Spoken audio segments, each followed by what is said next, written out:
আসসালামু আলাইকুম ওয়া রাহমাতুল্লাহি তাআলা ওয়া বারাকাতুহু। বিসমিহি সুবহানাহু ওয়া তাআলা আম্মা বা'দ।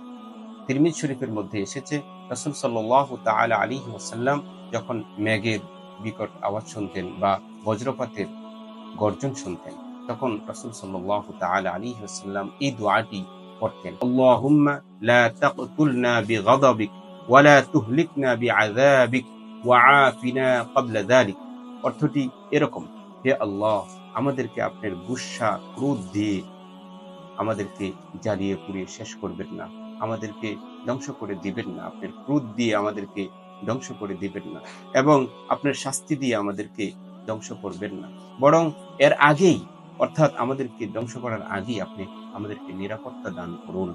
অতএব সম্মানিত সুধী, বজ্রপাতের আঘাতে অহর্নিশ আমরা শুনছি যে দুর্ঘটনায় মানুষ জড়িয়ে পড়ছে, অর্থাৎ মানুষ নিহত হচ্ছেন। তাই আমাদের নিজেদের নিরাপত্তার স্বার্থে, আমাদের পরিবারের লোকদের নিরাপত্তার স্বার্থে আমরা অবশ্যই এই সমস্ত ছোট ছোট দোয়াগুলো মুখস্থ রাখা অতীব জরুরি, যেগুলো আমাদের রক্ষা কবচ হিসাবে কাজ করবে।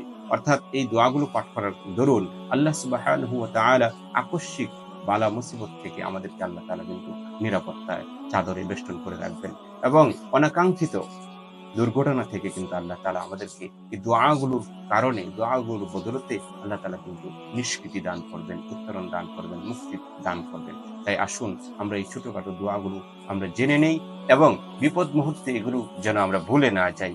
আল্লাহ সুবহানাহু ওয়া তাআলা কুরআন সুন্নাহর ডিসিশন মোতাবেক আমাদের জীবন পরিচালনা করে সর্বপ্রকার আহত বিপদ আপদ থেকে যেন নিরাপত্তা লাভ করতে পারি, সেই তৌফিক আমাদের সবাইকে আল্লাহ তাআলা দান করুক। ওয়া আখিরু দাওয়ানা আনিল হামদুলিল্লাহি রাব্বিল আলামিন।